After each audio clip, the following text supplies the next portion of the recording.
Hey, Laura, look this way! A camera flash nearly blinded me. Whatever happened to personal space?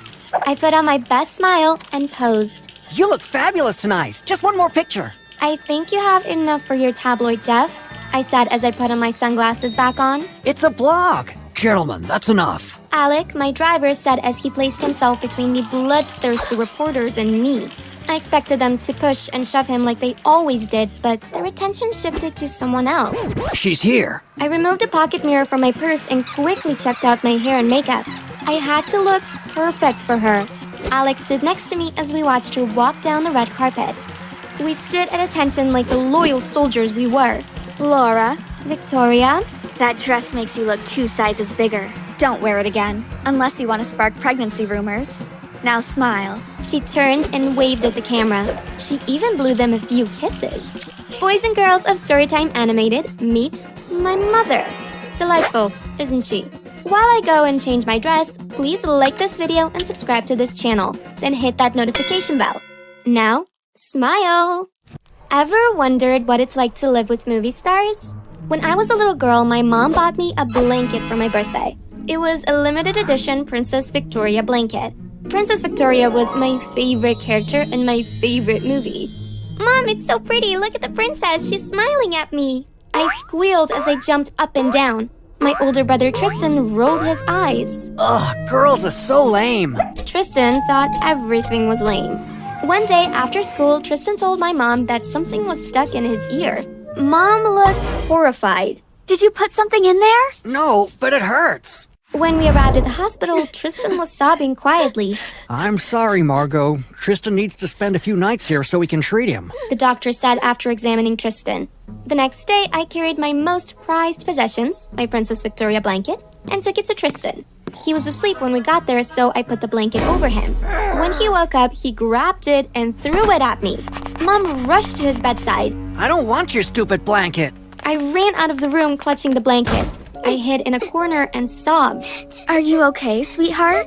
I wiped my eyes and looked up. It couldn't be. Princess Victoria was standing in front of me. Wow, you're real? I reached out my hand to touch her. Of course I am, sweetheart. You're so pretty, and so is your blanket. My mom got it for me, but Tristan hates it. I sniffed. Who's Tristan? My brother. Dr. Gray said there's something wrong with him, so he has to stay there. Princess Victoria took my hand and pulled me to my feet. Come on, take me to Tristan. As we walked, I saw a man taking photos of us. I thought I saw Victoria smile at him, but what did I know? I was only 5 years old. Mom, look, it's Princess Victoria. Oh, Laura, where did you run off to? We looked everywhere for you. The princess found me. You know she's not a real princess, right? She just plays one in a stupid movie. I'm so sorry. Don't mind him. Being here all week is making him act out. It's all right.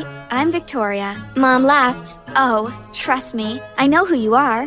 Are you here visiting someone? I'm here donating some stuff to the kids admitted here. I'd offer some to Tristan, but I don't think he's interested. She smiled. Tristan lay with his back to us. Laura, look. It's Victoria on TV. I looked up and saw Victoria sitting with a talk show host. Looks like she's doing an interview. Let's listen.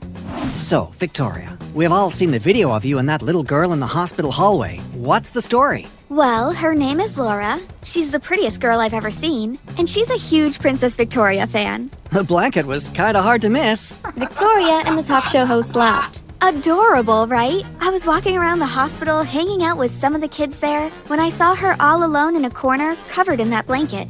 I knew I had to talk to her. I smiled so much it hurt.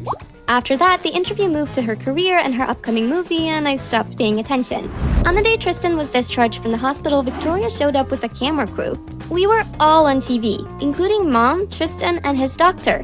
I didn't know what was happening at the time. I later found out that Victoria had paid all of my brother's bills and told the media about it. Victoria also came to our house a bunch of times. Photos of us were all over magazines and newspapers. She got so much praise for helping my family. I accompanied her to interviews. She brought me new clothes to wear on TV. One night, just bed, my mom came to my room. She placed me on my lap and started to cry. Mom, what's wrong? I'm so sorry, baby. I hope you forgive me one day. I had no idea what she was talking about. Adults were weird. She tucked me into bed, kissed me goodnight, and walked out of my bedroom. The next day, I woke up to find Victoria and an old lady sitting in our living room. Mom and Tristan were gone. Where's Mom and Tristan? They're gone. She asked me to look after you. Maria here will pack your stuff for you, okay? Come with me. She held my hand as we walked out of our house. Hey, no sad face. Do you know how lucky you are? You look just like me. Now smile. She squeezed my hand a little too tightly. A black limousine was parked outside. Is that for me? I saw one in a movie. Victoria laughed. She sounded so different. Don't be silly, Laura. It's here for me. Get in. But I want my mom. I refused to get into the limousine. You ungrateful child. After all I did for you and your family, your brother would still be stuck in hospital if it wasn't for me. Now stop being so difficult. Victoria no longer looked like a princess. She looked like an evil witch. Please tell me you're not watching that again. Alex stood at the door to my living room. We'd just returned from the premiere of Victoria's new movie. I can't believe I thought she was a princess back then, I said as I shook my head. The video of Victoria and me in the hospital hallway was playing on my laptop. You were only 5. You probably believed in unicorns and Santa, too. That was Tristan.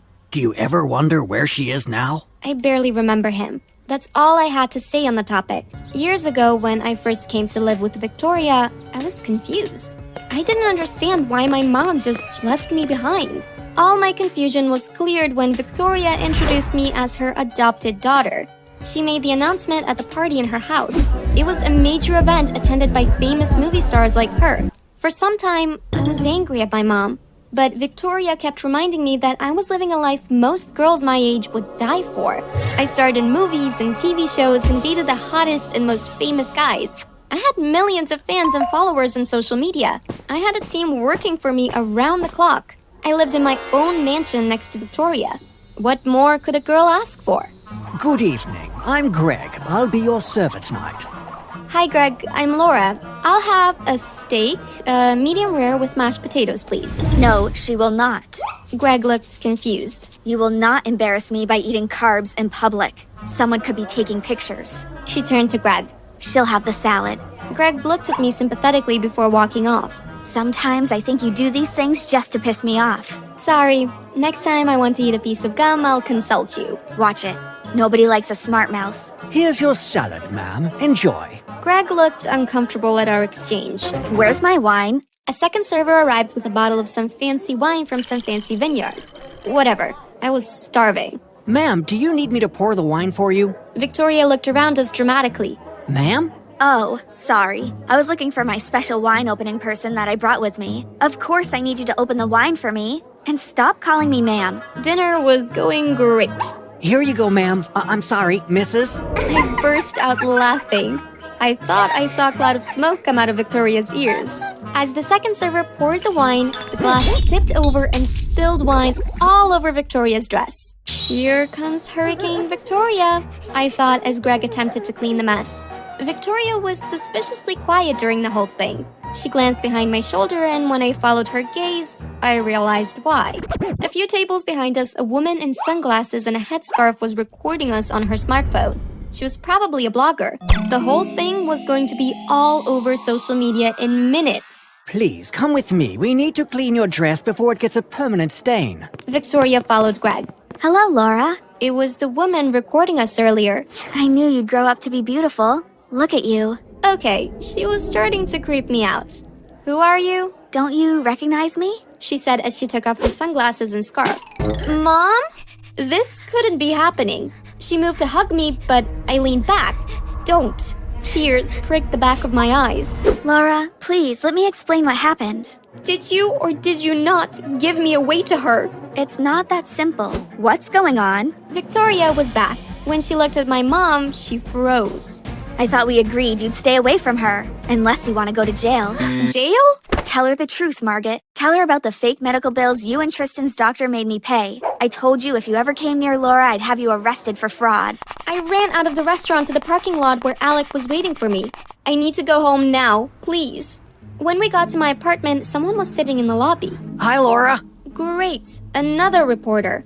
Look, I had a salad for dinner and both of my mothers are liars, so please just leave me alone. He laughed. It's so good to see you. I mean, I always see you on TV and social media, but... He looked nervous. I'd never seen a nervous reporter. They always reminded me of hawks. Whoever this was, he wasn't a reporter. For the second time that day, I found myself asking, "Who are you?"